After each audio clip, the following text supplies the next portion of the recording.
If we are going to uproot generational trauma, it takes a generation to do that. So maybe we should stand up and be the generation that does that. Word. It is our job to then learn from the decisions we did not make, but we're able to observe the consequences of. And this is why we always say sisterhood is important. Yeah.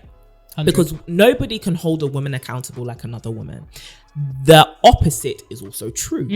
Nobody can hold a man accountable like another man. It took a generation to break something down. It's going to take a generation to build it back up. Hello and welcome to the To My Sisters podcast. I'm Renee. And I'm Courtney, and we are your online sisters and hosts of the To My Sisters podcast. Now, we are all about promoting the wellness, growth and development of a community of sisters across the world. And in today's conversation, we are finally talking about mummy issues. Yes, we have hinted at it here and there, brought it up in various conversations, but now we are going to explore it and dig deep. We have talked about daddy issues, but let's talk about its lesser known counterpart, okay? So we're going to be talking about what exactly mummy issues are, how they arise, and also how they manifest in our lives and in our relationships. So sis, brace yourself, share this with another sister, because we're about to get into it. Get into the rocket ship. But before we do, it's a what? Ding, ding, ding. Dilemma. Yes, one of the sisters is in need of help, and here we are with our capes on, ready. Come on to now. help with our Glow and Grow serum. So, hey sisters. Hey. I can't overstate how much I love your platform. So amazing to see you ladies killing it holistically. May you continue to glow and grow in Jesus' name. Hallelujah. Yes, Amen. Lord. Amen. Let the church rise. Okay, so here's the dilemma. I was dating a lovely gentleman recently and things were going well. We were getting to know each other as you do, and we had really honest conversation about boundaries, expectations, attachment styles, long-term goals, all the things you discuss when dating intentionally. Yeah. He was doing all the right things. We both really liked each other and had discussed dating exclusively. Anyway, by week 3 of us dating, he expressed to me that he had certain reservations about whether I would be able to give him the level of acts of service that he needed. I was confused by this because our commitment level to one another, in my opinion, was not at a stage where I felt I could go above and beyond. And that's not to say that I never did anything for him. I did what I felt was appropriate by way of emotional support, etc., because I never want to do the most, get attached, and then get heartbroken. I explained this to him and told him that the lengths I will go to, of course, depend on our commitment level. I.e., I will do more for my boyfriend and then more for a husband than someone I'm simply dating. Long story short, he decided to end things because of this, but he couldn't explain to me what exactly he was expecting of me at this early stage. It made me wonder whether one of the other girls he was dating had been cooking for him every day or something. It also made me wonder whether my career played a part in his assumption. What? I'm a lawyer by profession. Pop off, sis. Okay. I'm a lawyer by profession, and he had previously mentioned to me that his best friend told him that my career might make me abrasive / argumentative. Anyway, I say all this to ask, are there gestures you can think of that are romantic things to do for men without going overboard, so I can bear these things in mind going forward with new dates? What is the male equivalent of getting flowers in the post?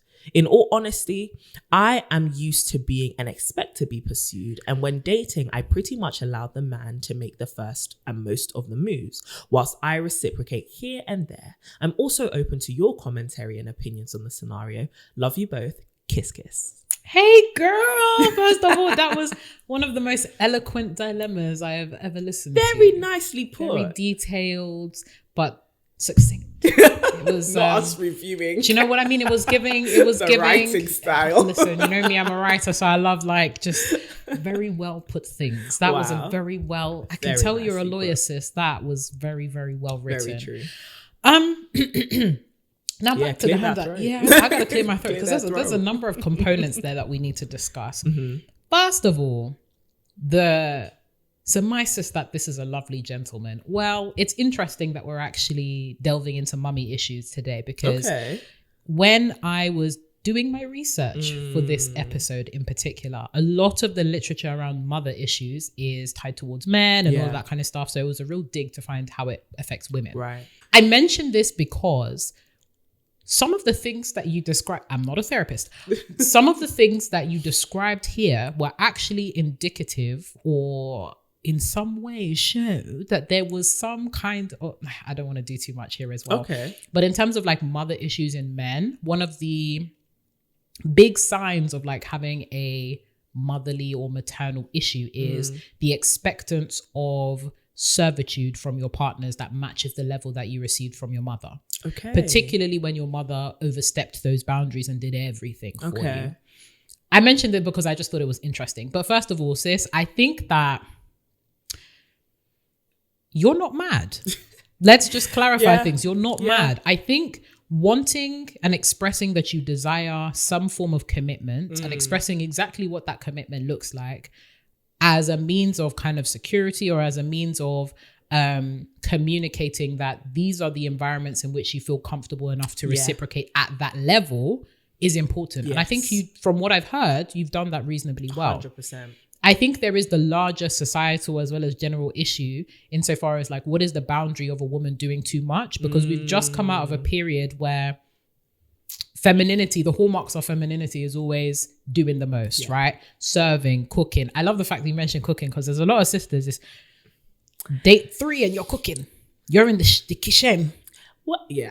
You're in the kitchen and now you're doing all of his meals. Yeah. All of them. Yeah. So I think we do need to make a distinction between the actual act of service here and the level at which it's expected. Because it's one thing to cook a meal every now and then, but it's another thing to expect an act of service repeatedly without commitment. Right. So I think in terms of how you articulated yourself, I think that was fine. Now, on the other hand, the fact that the guy could not express exactly what it is that he wanted from you, I think can be a bit of a red flag, especially so early on. How can you expect so much but be able to articulate so little? Like, how am I supposed to? Very good point. Why is there the expectance of intuitive acts of service? You're not his mother. You're not his family. You're not his wife, which you made the point of saying. And the fact that you guys have only been dating for 3 weeks. Oh, Auntie. To be honest, I kind of understand. I think if you're a particular age, obviously we don't know what age you are, but I think when people date when they're older or like into their career, there's less of like the dilly-dally beating around the bushes. It's more of like, can we, because like she mentioned, intentional dating, can we see this going long term? So I kind of get where she's coming from, but I do really like that you said being able to articulate so little and also not giving enough room to be like, I've expressed myself, let me see how we can compromise based on the fact that now you've expressed yourself in response to that. But also let me give you some room to grow and evolve, because it's really only been 3 weeks. It's only been 3 weeks. And as you said, there's been no commitment. Yes. I think commitment is important. Massively. Huge. Massively. You can't expect a lot of, like, we expect so much from people without commitment. It's almost like he wants all the benefits of being in a committed partnership without the commitment, which is an issue. It's funny because literally this morning I was listening to a sermon about like love, lust, commitment, all of that kind of stuff. And it was by a preacher called Timothy Keller. He's absolutely fantastic. He's great. Fantastic guy. And talking about the importance of commitment in servitude. Yeah. Because it's only once you have a solid commitment that you can feel comfortable enough to really give yourself. Say it again. Right? In the same way that we think about, at least for us as Christians, knowing that God is committing to us means that we can comfortably give ourselves away. You better preach that. Exegete that word. Come you don't get up out of here. We live in a world where we have now done away with commitment as a precursor to servitude, and it's such a problem. And to intimacy. And that's why we have so many broken relationships. That's why we have a lot of us, particularly as women, right, who are feeling insecure or feeling as though we're going to get our heart broken because we don't have that same commitment that, okay, if we're going to do this, I know for a fact that I can feel comfortable enough to express myself and love you because you have committed to me. Yeah. And I think especially now we do have the rise of like, you know, red pill culture and like men talking about what they want from women. I think that for a woman to feel comfortable enough to quote unquote submit, you gotta commit. Big time. You gotta commit. And I think time. like for me, I'm tired of this whole culture of shaming women that are like, oh, I want a commitment. Yeah. That's not a bad thing. At all. That's not a bad thing. It's actually fine to want a commitment. 100%. And it's the right thing. And it's the right thing. So I don't think that there was anything wrong insofar as like you expressing yourself and saying that you want to give this level of servitude, but you require a commitment. I think the issue was my good sir, the lovely gentleman, was not able to articulate exactly why he wanted these things at this level and what exactly it is that he wanted. And the fact that you even went, like in your mind, you were thinking about, oh, was she cooking for him and stuff like that? That's the classic example, right? Cooking for him, you know, doing his laundries, descaling fish at his mother's house. Classic. All of that kind of jazz. So yeah, I don't think there was an issue with that or you there.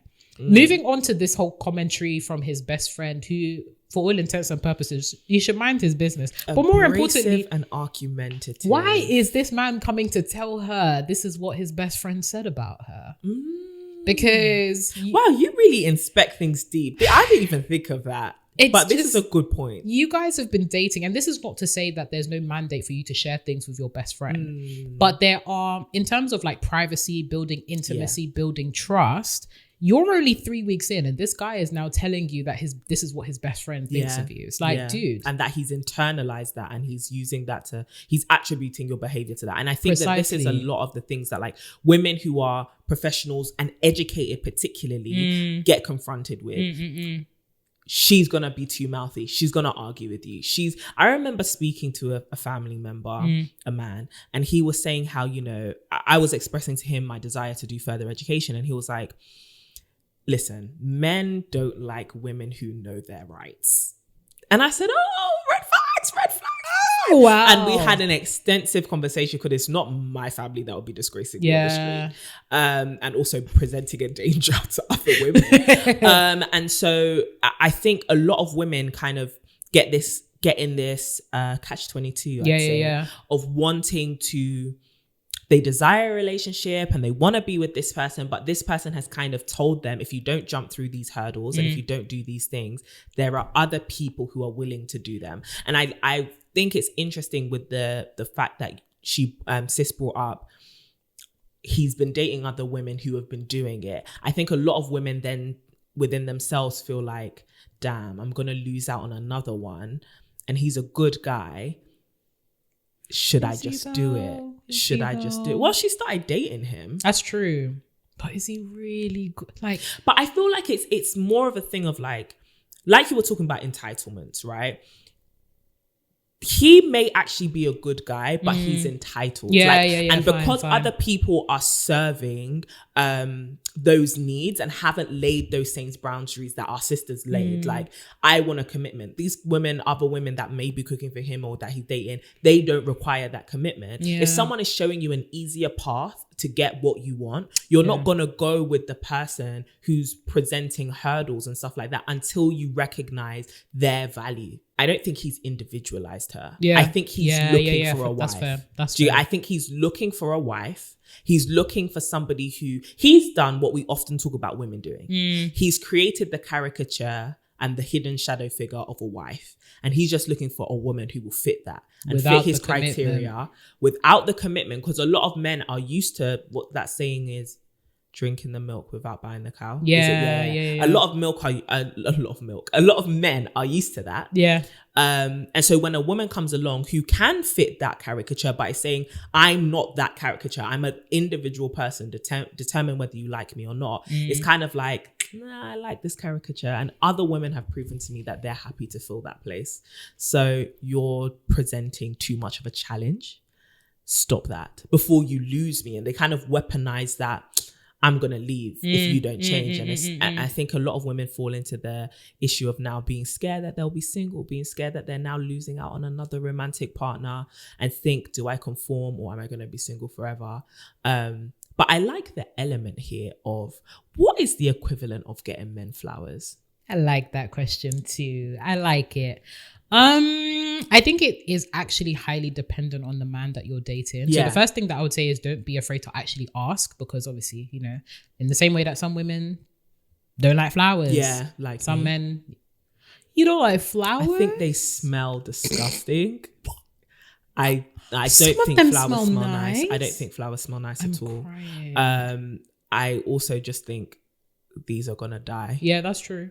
But the gesture is the thought. No, but the gesture of anything and the thought behind anything is nice. That's true. I'm more of an experiential person. I'm more of like a buy me a gift, buy me food. If you're trying to buy me a gift thing, buy me food. The sentiment of flowers is not there for me. Yeah, no, I hear it. Yeah, I hear it. I love flowers. If anyone would like to send me flowers, I love flowers.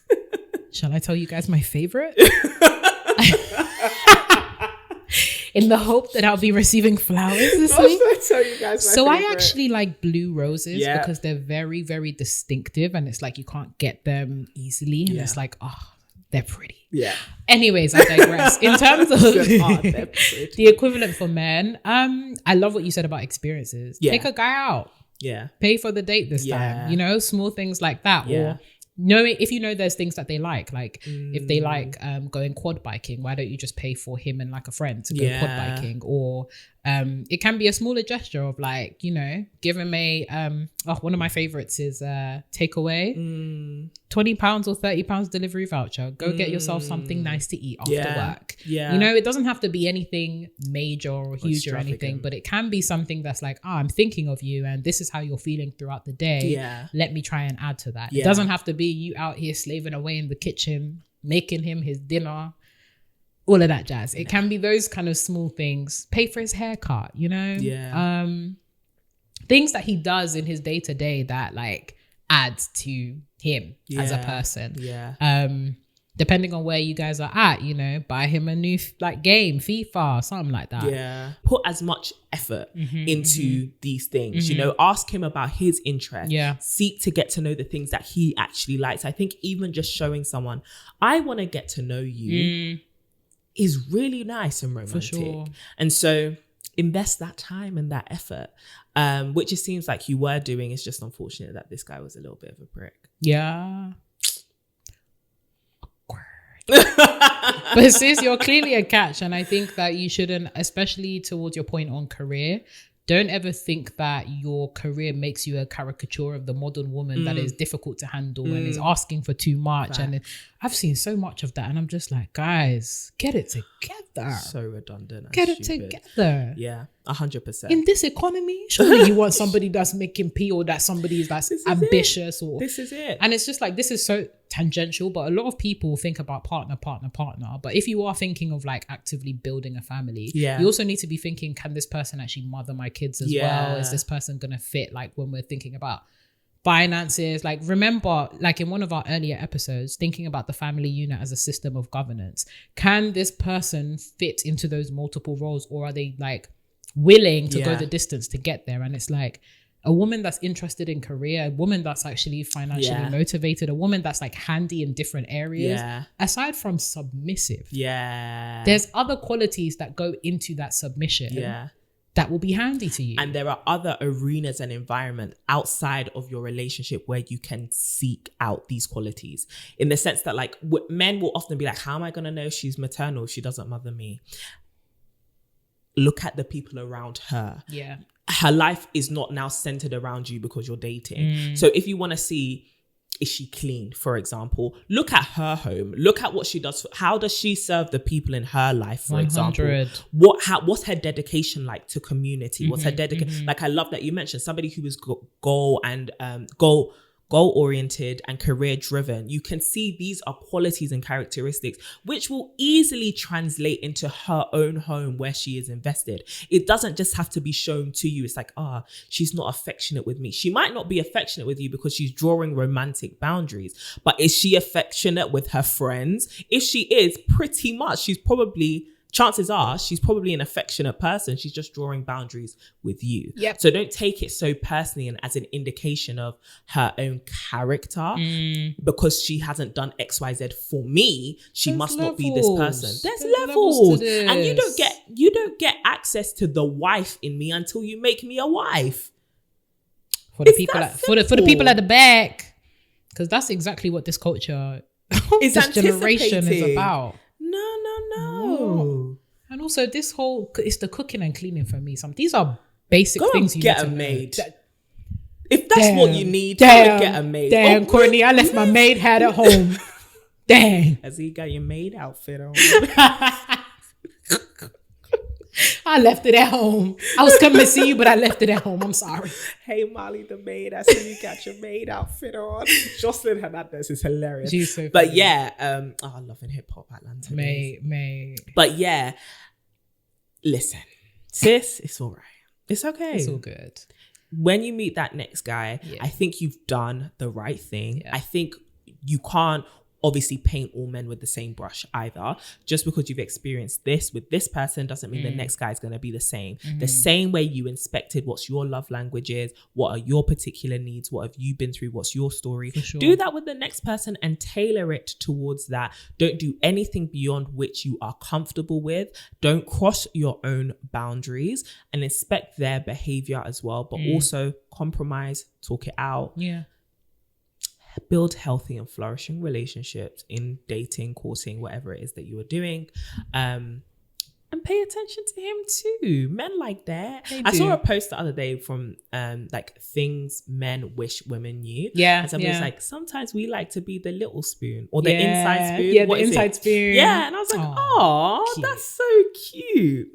Anyway, They won't say it in public though. they won't. And that's the won't. thing. And that's why you gotta, I think what's so beautiful about the a romantic relationship is it is an environment for vulnerability. So as long as you let them know, like, you can talk to me, whatever you need. And yeah, that's it. We got it. Go forth and prosper, sis. You'll be fine. Sis. You'll actually be fine. Well, into today's main conversation. I am so excited for this. I don't think you understand. Woo, I'm mummy so issues. excited. Mummy issues. Let's go. I'm ready. Yeah, you better clear your throat, sis. You better exhale anything that's blocking your throat. So when it comes to mummy issues, Yeah, firstly, they are not spoken of often. not even a little bit. Very rarely. Nope. The mummy issues doesn't even have a ring to it compared to daddy issues. Daddy issues, you've heard it in films. You've heard it on Oprah. You've heard it literally everywhere. Yep. Daddy issues. Mummy issues, not so much. Why do you think that is? Well,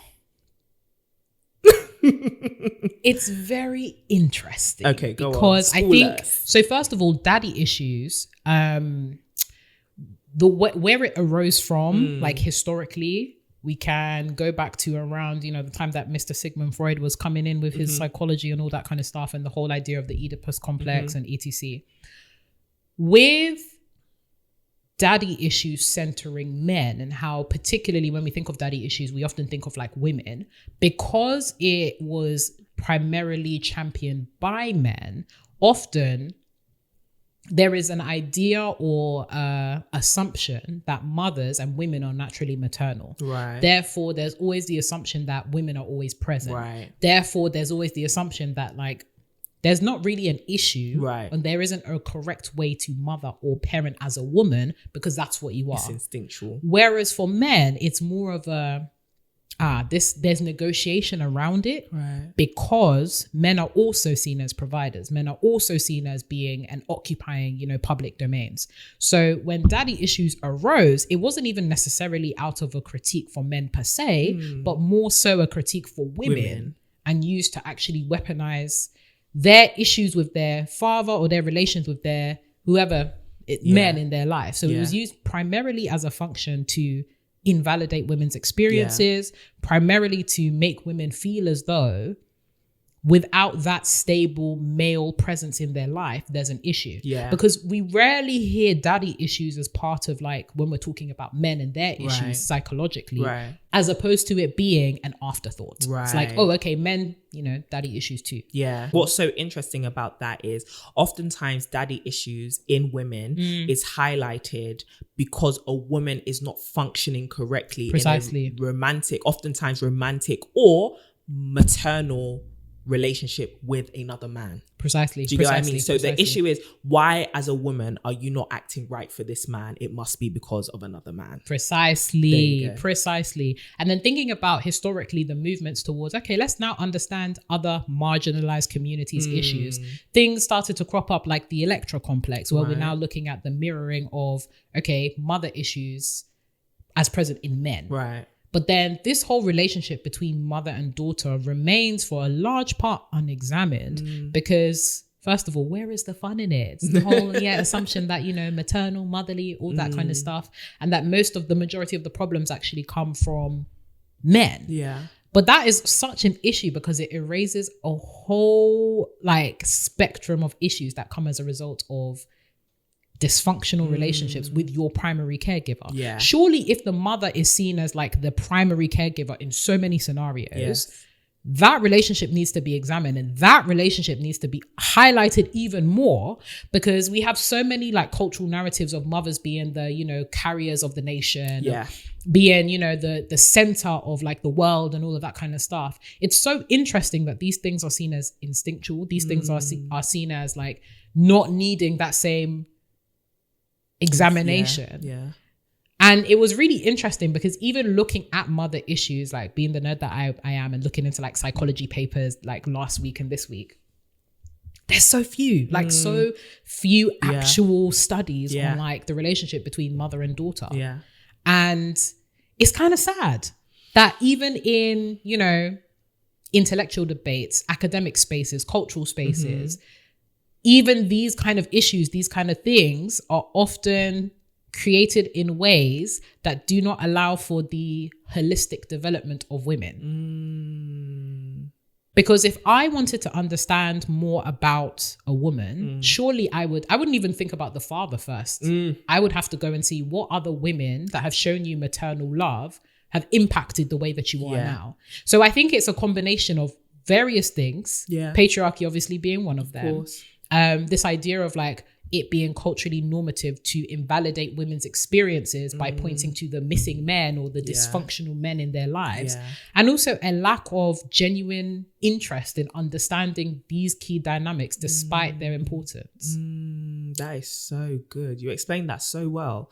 I think what's interesting about what it is that you've said is, especially when you look at so many studies into attachment style and stuff like that, and the determination of your attachment style being the relationship between you and your primary caregiver, the primary caregiver historically most likely being the mother, it is very interesting to see that there is no real insight into what if you have a mother who is dysfunctional. What happens when that relationship is actually fractured? And I think, like you said, drawing on this idea that women have this natural instinct to be mothers and to be nurturing, but not really taking into play outside of this biological fact, quote unquote, there are social factors which actually impact your ability to nurture and whether you actually desire to do that. And I think people, especially with women, they do not take enough notice into what are the environmental factors, like you're saying, what are the environmental factors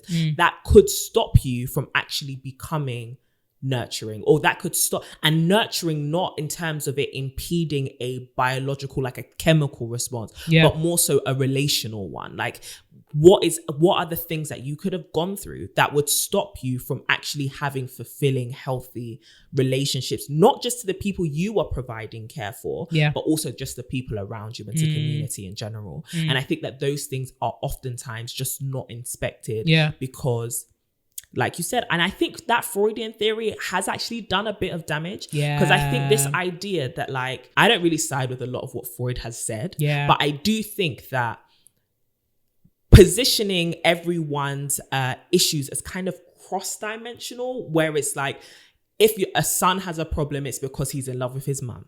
If a daughter has a problem, it's because she's in love with her dad. It's like there's no single path of relations in a household. Actually, everything is so crossed over that there needs to be more research into something that, for example, we often talk about, sibling relationships. Rarely explored apart from the like well-known oldest child issues, or middle child issues, but what about relationally, not just within your birth order, relationally, how do external social issues impact your ability to function within your family?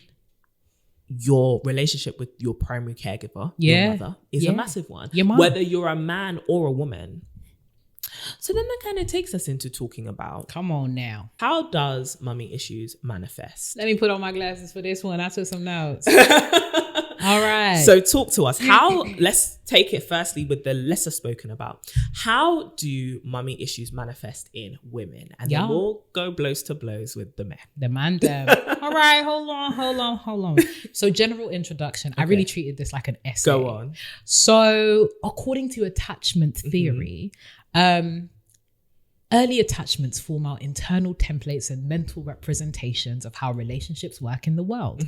So without therapy or intervention, these mental representations tend to be relatively stable, which means that whatever attachment or whatever you've kind of like gone through with both parents become our mental representation of the world. 100%. Just to preface that some of the things that you are dealing with that seem normative, it's because of the representations that you've had as a kid interacting with your parents, particularly with your mothers, because they're usually the people that you interact with the most 100%. As a kid. And if you want more information about attachment theory, just search Bowlby's attachment theory and you'll find it. Absolutely. So in understanding how these things manifested, I did a deep dive into the different types of mothers or different types of like motherly attachment styles and what could be the outcome of such kind of like parenting styles.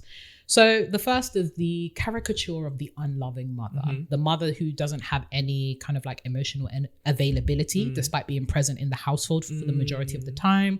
The mother that doesn't care to show any of the love languages as they've been established, whether it be physical touch, whether it be acts of service. If you growing up ever felt like a burden to your mother, then that can result in debilitating confidence issues and an inability to actively, first of all, receive love because you've never received it. And secondly, give love because you've never seen it.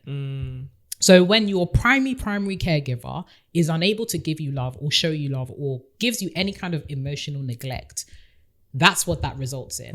And on the very, very extreme end, that has been studies have shown this has been a pivotal piece to involvement in crime later on. You guys know that we are fans of Criminal Minds around here. Literally watching that this morning.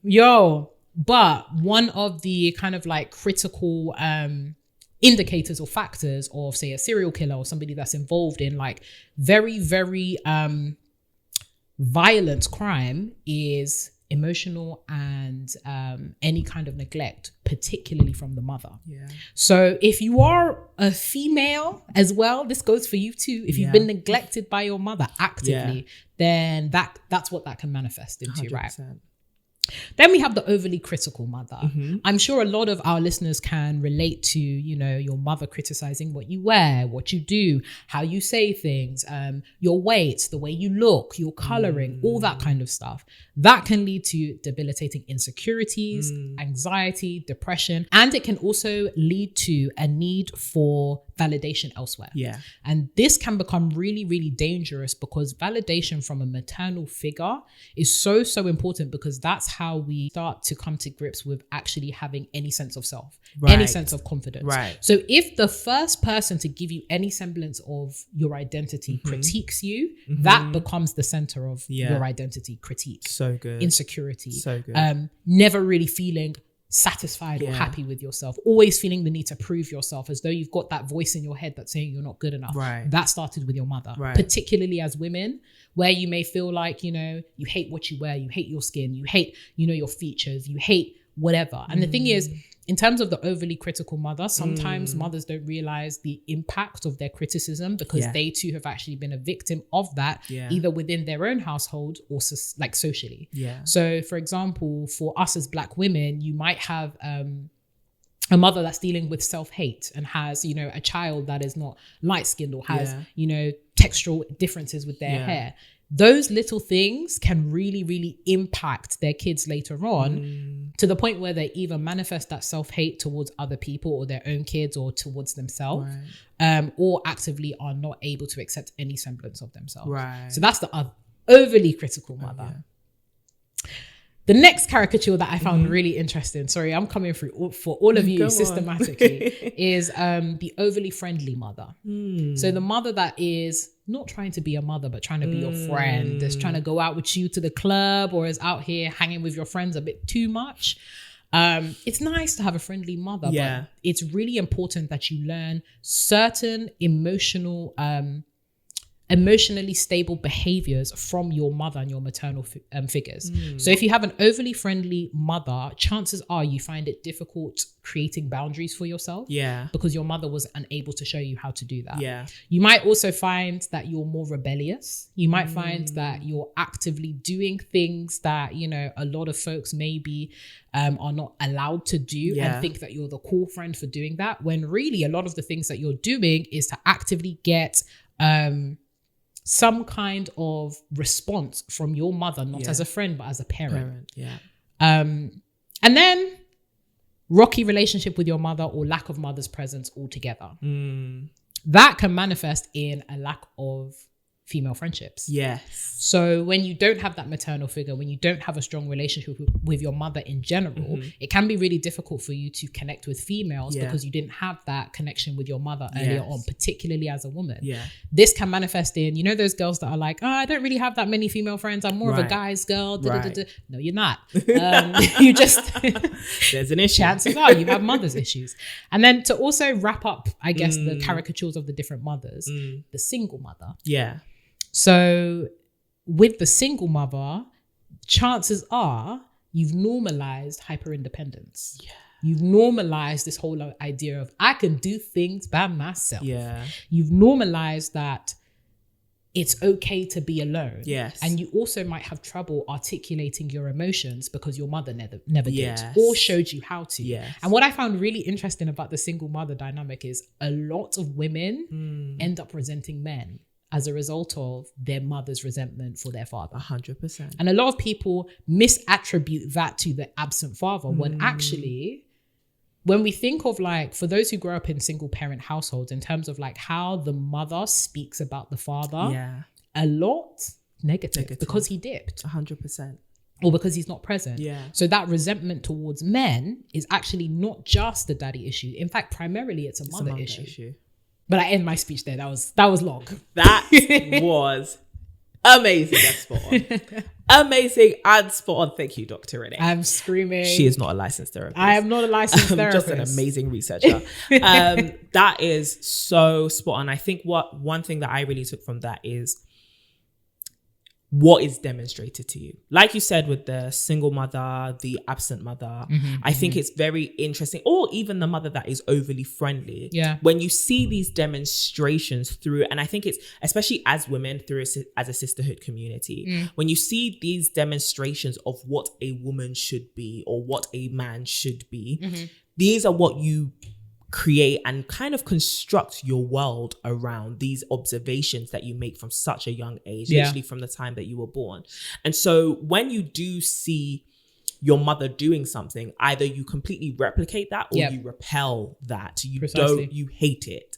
And I think it's important to really inspect, even as an activity for yourself, sis, what did my mother show me? Not just what did she teach me and what did she tell me, what did she show me? Because I think there can also be a disconnect between the two. Obviously, do as I say, not as I do. But what your parents do is what will impact you the most. And oftentimes it will be what you mirror the most. And so I think it's, as women, one thing that we really do need to sit down and really get our head around, it's not necessarily the emotions we have towards our mother, because I think a lot of us can have positive feelings towards our mother, especially if your mother was the present one. However, it doesn't mean that it was without dysfunction. And also on the flip side, there are also a lot of women who do not have positive feelings towards their mother. For sure. And I think they then need to assess why. Why do I have these feelings? And even if those feelings have never gone addressed or acknowledged by yourself, it's so important to actually inspect them. Because you may not know that you may have deep-rooted or deep-seated anger towards a present parent. Yeah. And I think that's something that a lot of people don't really inspect. Nope. Because they think absent anger. Of course, I should rightfully be angry at you. You left. What about the parent that stayed? Yeah. It doesn't mean that because they stayed that they were fully present. Yeah. That they were emotionally available, that they were attentive to what it is that you needed, or that you had a functional relationship with them, full stop. And this goes both ways for men and women. Yes. So, now let's get into how does it manifest for men? Boy, oh boy. I think those caricatures that you illustrated, so perfect. So perfect. I think it covers a lot of bases. And sis, if you feel like it didn't, definitely leave below what you think we missed out. Missed out. For sure. But I think what's very interesting in this relationship that men have with their mothers, and we kind of touched on it in our eldest sibling episode, where we were talking about parentification.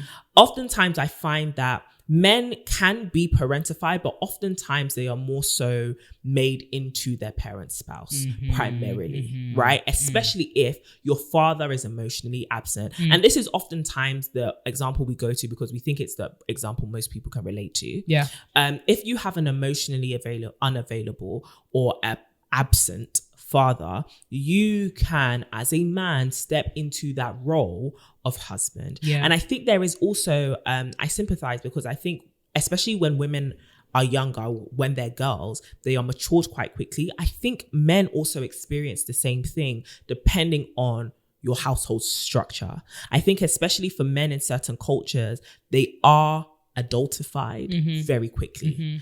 And it's kind of like, you're a man, prove your masculinity, prove your manhood. 100. How does masculinity and the experience of being a man, how is it shaped by mothers? Oh, the big questions. We're taking all the big questions today. I'm really excited. Mother's issues. So I'm sure everybody is super, super aware of the term mummy's boys and all that kind of stuff. There's a number of ways that motherly issues and mothering can really impact men, their development, all of that jazz. I think the easiest and most culturally known one is the one that I mentioned earlier on in the dilemma, insofar as the normalization of females acting without boundaries. Right. And in certain cultures, this whole idea of like wanting a woman that is submissive, wanting a woman that, you know, caters to, you know, their every need. Right. And I think if you come from particularly certain cultures, I'm thinking of like African cultures, where if you're like a first son or if you're a son in general, the value of being a son means that you have all of your needs catered for. You are, you know, the golden child. You are the name carrier. And it's interesting because tangential, but that can also impact in terms of like across horizontally. If you do have siblings, how they see you as well as like a source of resentment because you are getting all of that attention from your parents, but specifically your mother. So that really does impact men and impact what they're looking for. Hashtag Oedipus complex, I suppose, insofar as they're looking for women to go above and beyond with no real commitment, because the bond between mother and son is such that as a mother, particularly those that do the absolute most for their son, because of that cultural relevance of the son, because they love their son, because they've attributed and projected a lot of their value onto their son, the son becomes the golden child. And the man that he turns into is the man that's looking for his mother in his spouse. So that's probably the one of the most common manifestations of mother issues. Others, as you were saying, parentification, this whole stepping up to be the father of the household, now making all of these decisions, now being the husband. I've seen so many, and this is not a, you know, diss or anything like that to put anyone down, but even the language that we use around like sons, like, hey little man, a lot of women calling their their children, little men. He's not a man. He's just a boy. He's a boy, and you should allow him to be that. And this whole idea of like wanting him to grow up to be a real man, a better man, I hear it, but I think it's really important. And this is why functional families are important, right? I think that for a man to become a functional man, he does need healthy male figures. And I think that this whole idea, it may be controversial, it may not. This whole idea that,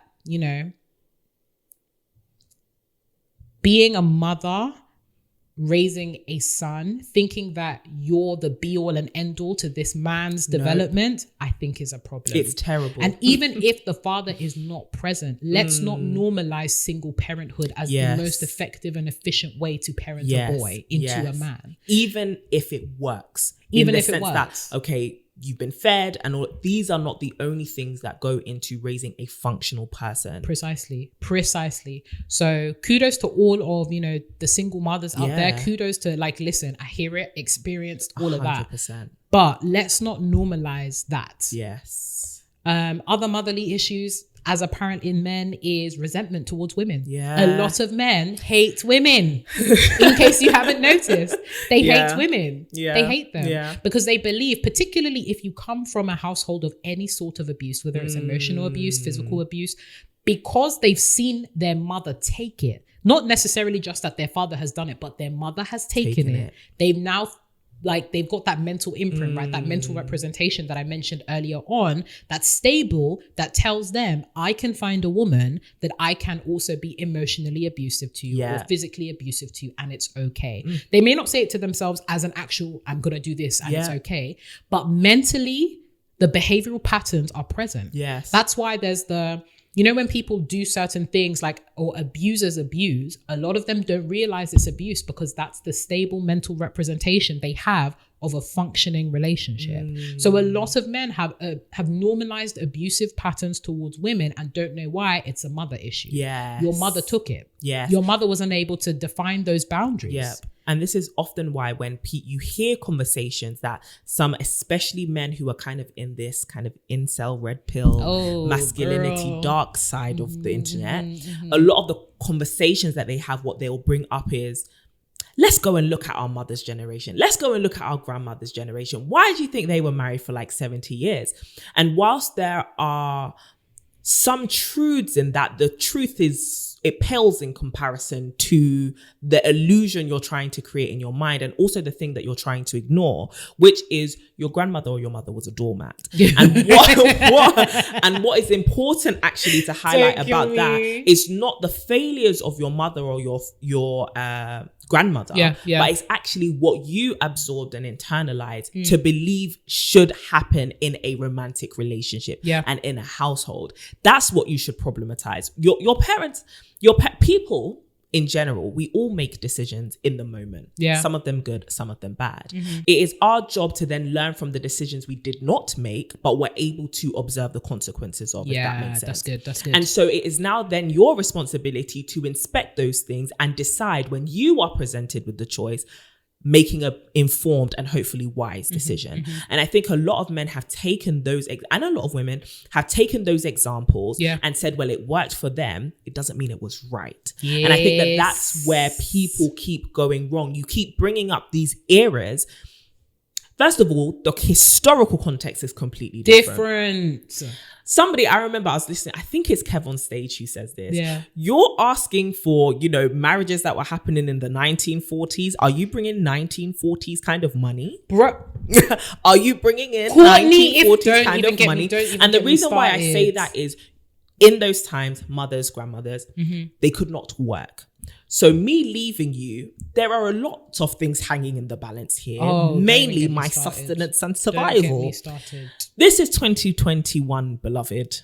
Those things are not hanging in the balance anymore. Present. Welcome to the present. And I think that that's where people, when we look at those communities, what you're romanticizing is something that actually is not a full picture. Absolutely. If you give yourself the full picture and the full context, you would realize that first of all, it is not a romantic image. It is not rosy. In fact, it is burnt and is falling to ashes. Secondly, that the context is completely different and it would not work now, unless you fully want to have a woman who subscribes to those values.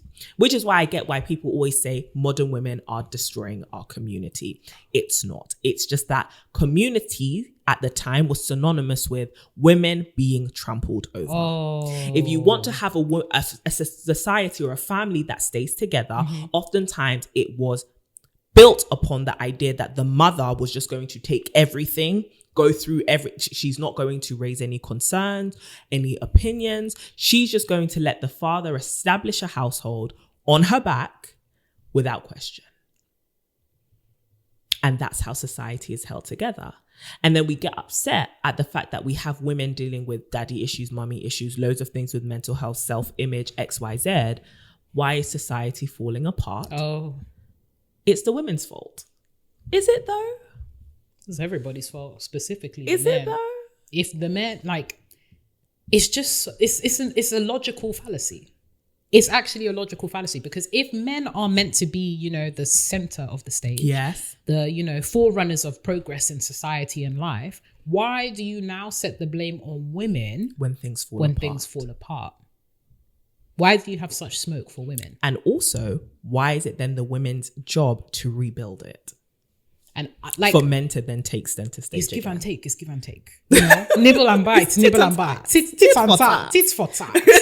Because I love the fact that you mentioned, insofar as it's a completely different context. Bring 1940s money, because 1940s money today that was sustaining both households in the present, bro. In fact, you should be taking 3 jobs as we're speaking. High paying ones. As you should be. As you. This is not that. And economy. even when we think about all of these redundant and quite frankly boring conversations around, you know, relationships and the high value man, the HVM, right? A lot of you are romanticizing, as you said, certain elements of these relationships without even trying to become the kind of person that occupies these spaces. So you have all of this smoke, you have all of these demands towards women, but are you the kind of man that actively okay, it makes sense that this is coming from you, and vice versa. And it's a manifestation of that kind of despise and anger towards women. And I think when we dig below the surface of that initial I love my mum, we get it. And this criticism is not you saying I hate you. It's more so, let me inspect the fact that this situation, these feelings and emotions and this behavior is multidimensional. It's an iceberg. There's so much sitting below the surface. I think it's interesting in those kind of conversations about these like HVM and all of that stuff. Your issue is women, but you're not saying it. Your issue is not, and this is why we always say sisterhood is important. Yeah. 100. Because nobody can hold a woman accountable like another woman. The opposite is also true. Nobody can hold a man accountable like another man. And so if you're tired of women saying we want men to be XYZ, you start talking about it. If you don't hold men accountable to healthier standards, there is no point talking about women from a man's mouth. Yeah. And the reason why I say that is not, stay out of women's business or you can't have an opinion.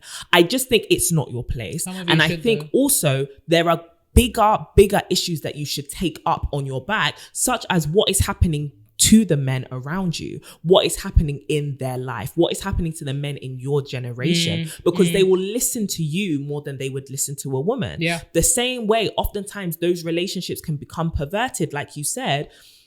The idea that having a mother is enough, you can't raise a man. Do you get what I mean? And that sentiment is not just your spouse or the person who you're in a relationship with. You can raise your son, but that's your son. How does your son become a man? That's based off his perception of other men. If you don't address that, your son will easily become the apple of your eye, but what you can't see is that apple is rotten. And what you will refuse to see is that apple is rotten. Don't even get me started. And that's how you get mummy's boys. Boys who misbehave everywhere else, especially to the women who are not their mothers, but their mothers cannot take notice of it. And their mothers can't check them. And their mothers cannot hold them accountable. The mother will always find issue with everything else. Everyone else. But not the son. Especially, Because if there's one thing a mother whose son is her husband is gonna do is hate his spouse. Yeah. She's going to hate his girlfriend, wife, mother of his children. And that's how you get demonic mother-in-laws. Anyways. They're all mad. Because it's jealousy. And like we were talking about with parentification, if your child is your spouse, your spouse cannot have another spouse. And that will breed what? Envy, resentment, anger. Yeah, some of you got to take your moms to therapy. There you go.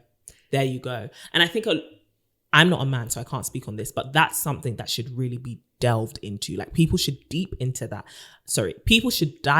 that and really explore. Even if my initial feelings towards my mother is one of sentiment and love, let's dig beneath the surface. What did I also see her model to me about women, especially if you're a man? Boy, that would stop first of all, misogyny in its tracks. Because I love the point that you were talking about insofar as accountability. There's so many men out there that have grown up without any means of accountability, both in the form of other men, but also other women. Yes. Because they haven't taken seriously any of their mother's complaints, or their mother has never complained. So to hear a complaint come from a woman's mouth, my mama never complained. What are you talking about? My mama said that was fine. Yeah. And that's the problem. Yeah. So we definitely need to inspect what was our relationship like with our mothers, and also thinking about like, how can we uproot a lot of these dysfunctional mental representations that we have of women as a result of our relationship with our mothers. Because if we don't, then we will be perpetrators of cyclical replication. 100%. We will keep on repeating the cycle. We 100%. Will find as women, we will find men and normalize abuse towards us because that's what we've seen our mother take. Yes. Or at the very, very, very opposite end of the spectrum, we will in some way become abusive. Yes. That's also another thing. If you've seen, all 100%. You've seen your mother do is critique your father, critique your family, just have negative things to say. As much as many of us love to say, I'm never going to become my mother, you better check yourself. Because if that's what you've been exposed to for the formative years of your life, willpower alone is not enough. No, it's not. To determine what it is you will and will not become. Enough. Your intentions, as well-meaning as they may be, are not enough to determine the course of your life. It actually requires so much action, so much work. Internally, it's work. It's not just good. You need an intervention. These mental representations, and this is why we always recommend obviously therapy, but also some of the books that we've mentioned before. It Didn't Start With You, and then a book that I'm really, really excited about. I think it's like The Body Takes Score. Yeah. Really, really exciting. Yeah. You need to actually have an intervention either by yourself or with somebody else to actually recognize these patterns lest they continue, because they will. I don't care how much you can say that you are the strongest person ever. You will have your down days, and God help the people that meet you on your down days. God actually help them. So take the time to do the really, work. Really take the time. And oh goodness, one caricature that was kind of encompassed in some of the ones that we've spoken about, but I think is very, very relevant to a lot of women today is the narcissistic mother. So the one that lives vicariously through you and your choices. The one that is completely overbearing when it comes to anything that you're doing in your life. The one that you're always arguing with, you're butting heads with. The one that is trying to live a second life through you. First of all, again, debilitating confidence levels. You are the girl that is like, your mum is going to pop off at certain things, or you just feel like you're constantly being watched, you're constantly being told what to do. You can't go to her with emotional problems because she would just question, well, if you are my kid, why should you be dealing with these kind of things? So many women are dealing with anxiety, depression, and this is, as a result, this leads to high functioning anxiety and depression. It leads to a lot of you being emotionally unavailable and then repeating the cycle with your kids because you didn't have the opportunity to express your emotions and get who you are and live your life as you want to the first time around. 100%. And it's such a poisonous cycle because the more that you actively go through that in your own lifetime, the more that you're going to project on your kids when you have them, or project on the people around you, or whatever. You start to live vicariously through them. If you had a controlling mother who was also narcissistic,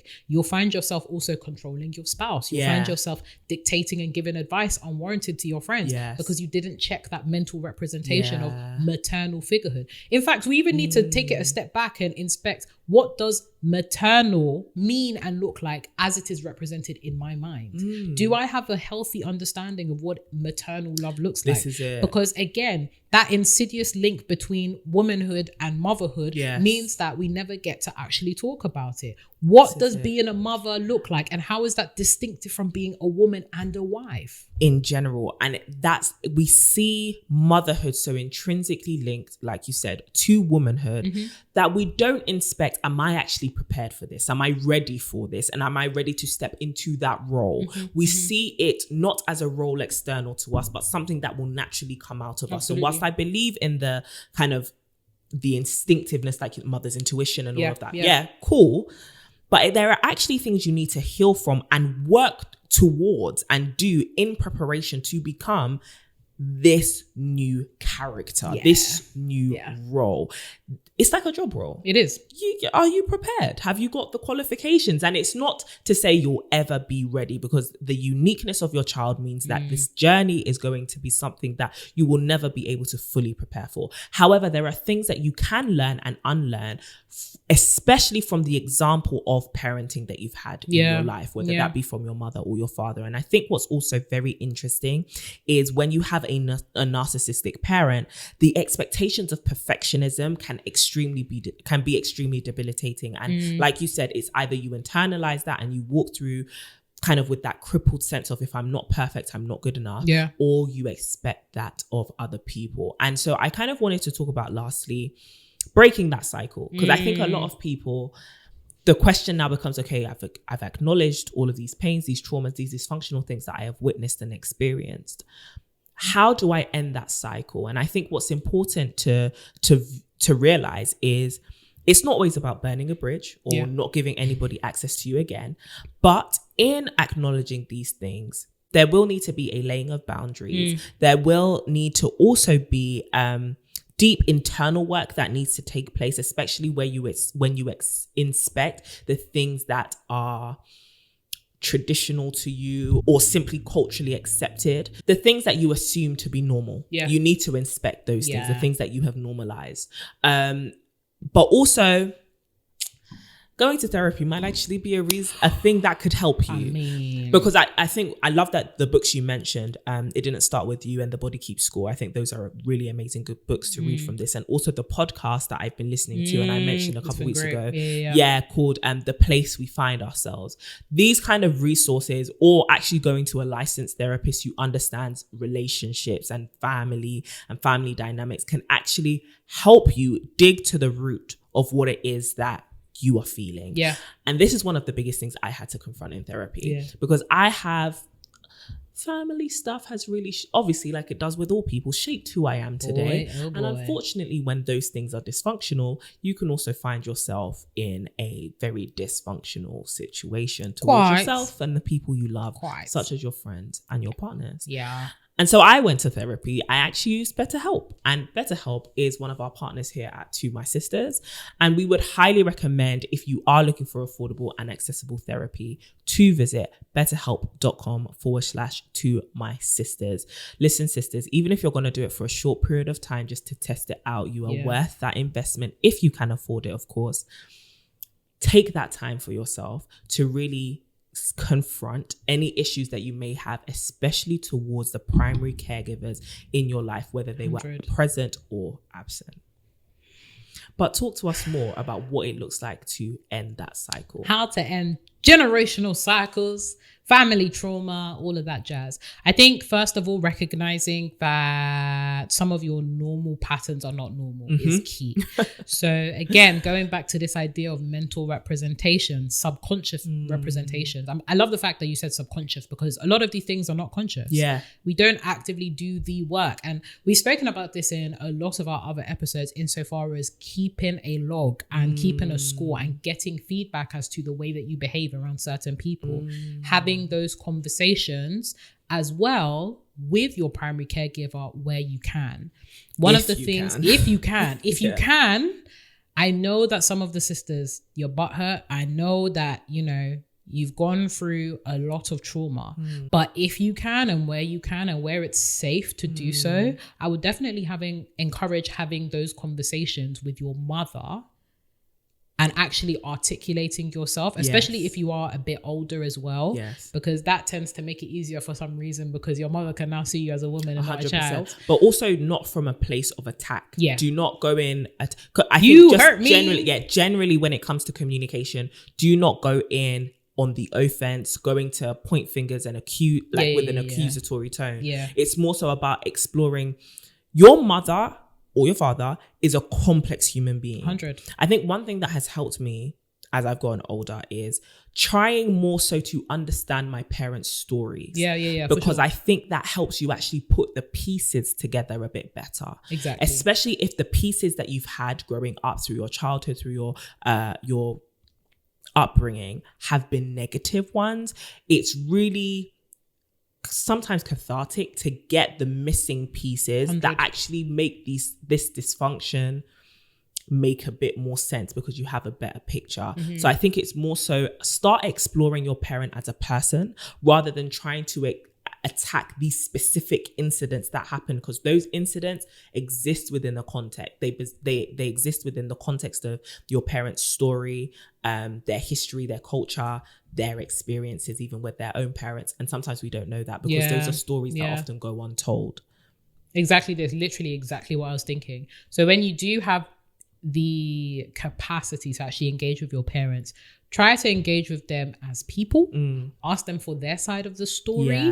Ask them about their life. Really take an interest in them, because for a lot of our parents, for a really long time, because they've had to assume this identity of parent, it can be very difficult for them to hear when they've done something wrong. It's like, I've given my everything into this role. How could you possibly tell me that this is wrong? Never go in with the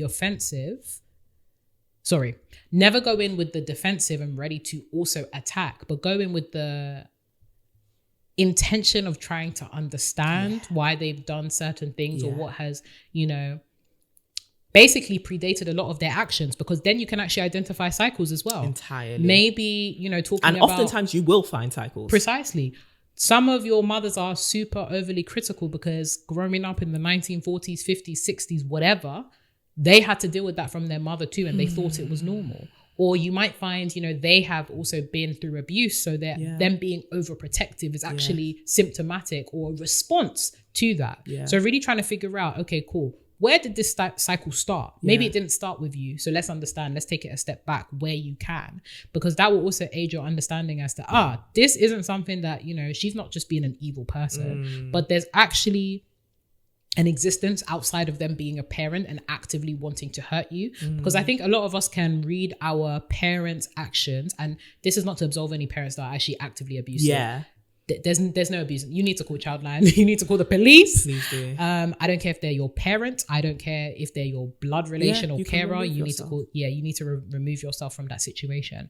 But sometimes it's good to give, or it's good to find context as to why they've behaved a certain way that they do towards you in the minor things or the less emotionally and physically taxing stuff. If they have been actively emotionally or physically abusive to you to the point where it's actually unsafe to do so, don't do that. You need to go to therapy, or you need to find trusted friends and advisors to actually confide in. 100%. That's another thing that I would recommend practically where you can. If you have really, really close friends, actually speaking to them about your trauma is actually really handy. We've spoken about them so much, but we have a close group of girlfriends where we talk about a lot of stuff. Everything. It is a lot. Everything. We offload onto each other, and it's actually really helpful and handy because we can talk and we can cross-examine each other, because some of us may have gone through similar experiences. Other of us may have gone through different experiences. So we actually have reference points within our group as well.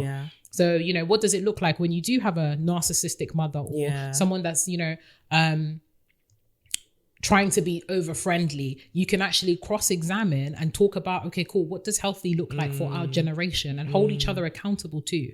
So if you do have the privilege of having other women that you can talk to about your experiences with your mother, I would definitely recommend that, because you can really, there's so much work that can be done. Honestly. When you leverage the power of female communities. They're not therapists at all by any means, but there is something. And that's what I was going to say. Even in context to our friendship circle, it is welcomed, right? 100. You actually need to make sure people give consent to you and let you know, I do want to be present in this part of your healing, because it can be a very emotionally taxing and laborious to be somebody's soundboard and to be a part of that journey for them. So actually have that explicit conversation with your friends. This is something that I have been through. Don't have to go into detail, but I'm having some issues, you know, mummy issues. I have daddy issues. Are you happy for me to talk to you about these things and process it with you? And I'm also happy to be that person for you. It's also reciprocal. For sure. That's what we have. And nobody's here just, I've been through all of this and everyone's like, girl, we don't care. We're not trying to, my mind is not here. And you know what? Sometimes that can happen where, you know, someone will come and be like, yo, all this here's my deep stuff. And sometimes we're like, girl, park the deep stuff for next Tuesday. We've actually scheduled it for next Tuesday. Today we turn up. Or I've also got so much emotional stuff happening to me that I don't need your stuff on top of it, you know? And that's actually a very fair place to be. I'm going through so much right now that I can't even be helpful to you if you tell me all this stuff. And it is not helpful for me to hear all of this stuff, because it may be triggering. It may be, I may be extremely empathetic, and now I'm just like, I'm crippled by your own pain. So you've got to make sure that your friends are also emotionally strong enough to be able to handle that. And that can also come by you being emotionally present and supportive for them. There you go. And that's why we also have a group. So if one person is unavailable, somebody else will be around, or, you know. And I think sometimes we often, obviously the focus of like our conversation and our podcast is the fact that we are best friends, but the fact that we also have a group of really, really close female friends that we can equally, like, there's times where I know that I cannot go to Courtney because Courtney is dealing with a lot of stuff right now. And it's not necessarily I can't go, because she will always welcome me, but it's me actually being cognizant enough to understand that I know she's dealing with this right now. Let me play the supportive role here, and then I'll speak to my other friend about this in this particular instance. That is why community... And then she'll let me know at another time. Precisely. That's why community is so, so important, because it means that you have a wealth of people. And I know we've normalized this whole, you know, do it by yourself. Or like, oh, I've only got like one or two close friends. There's like, oh, what do I do when my only friends that I have, you know? And it's like, why do you only have two friends? You need more. So making sure that you actually have a community around you, or taking the steps to develop a community of people around you that you can go to is super, super important in terms of dealing particularly with maternal dysfunction, because as we said earlier, women understand women in a way that, you know, no one else can. No one can. No one can. And I know there's so much around, you know, being competitive and women being all sorts of, you know, the B word. Episode coming soon. It's coming sooner than you think.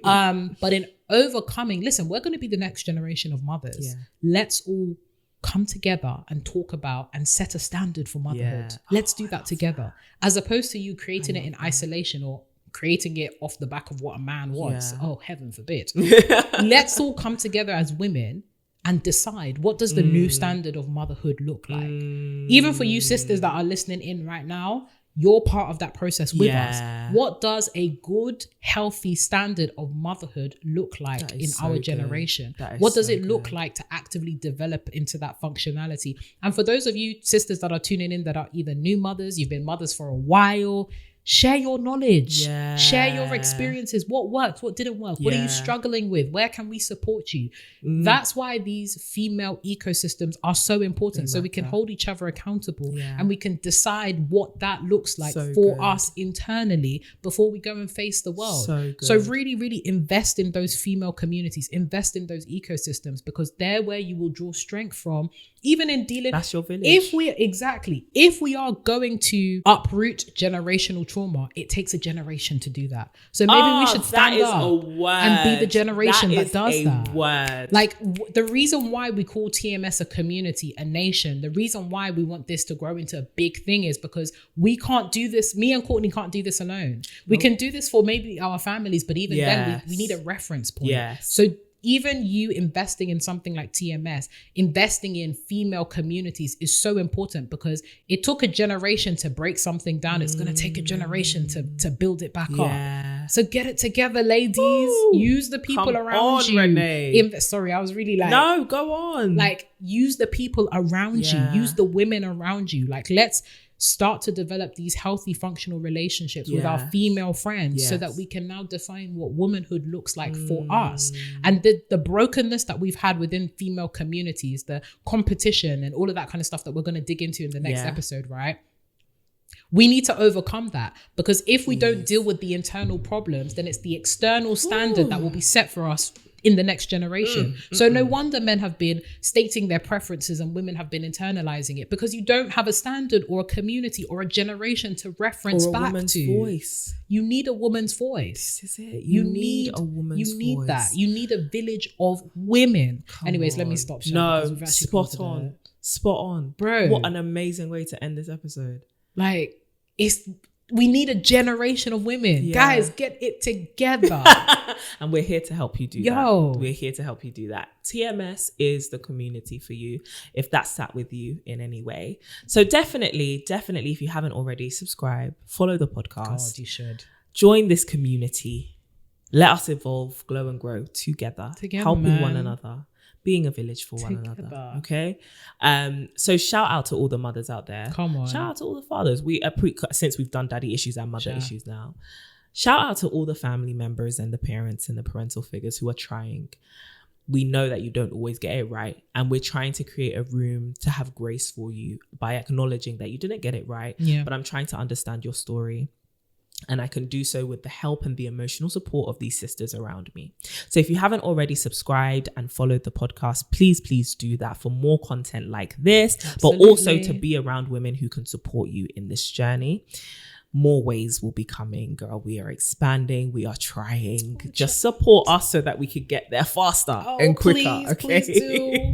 But also, if you have thoughts about today's episode, as always, you can drop a comment, or you can come over to Instagram and talk to us over at To My Sisterhood. Girls, we are nearly at 10k. Go and hit that follow button, please. Drop it. I know loads of you guys are on the gram, so go and do that. But also, if you want to say hi to us individually, you can come and say hello to this amazing woman who has schooled us today. Let me move my bag. Listen. Let me move my bag. This intelligent, beautiful, Stop. well-spoken, eloquent, spirit-filled human over here. Stop it. Who I absolutely love. Definitely go and listen and read more of what it is she does at my best friend, Renee Kapuku. And if you want to come and say hi to me, at CD Boateng. But sisters, before I even pass on to you, girl, share the podcast. That's right. Share the podcast share it with your mum. Why not? Why not share it with your mum?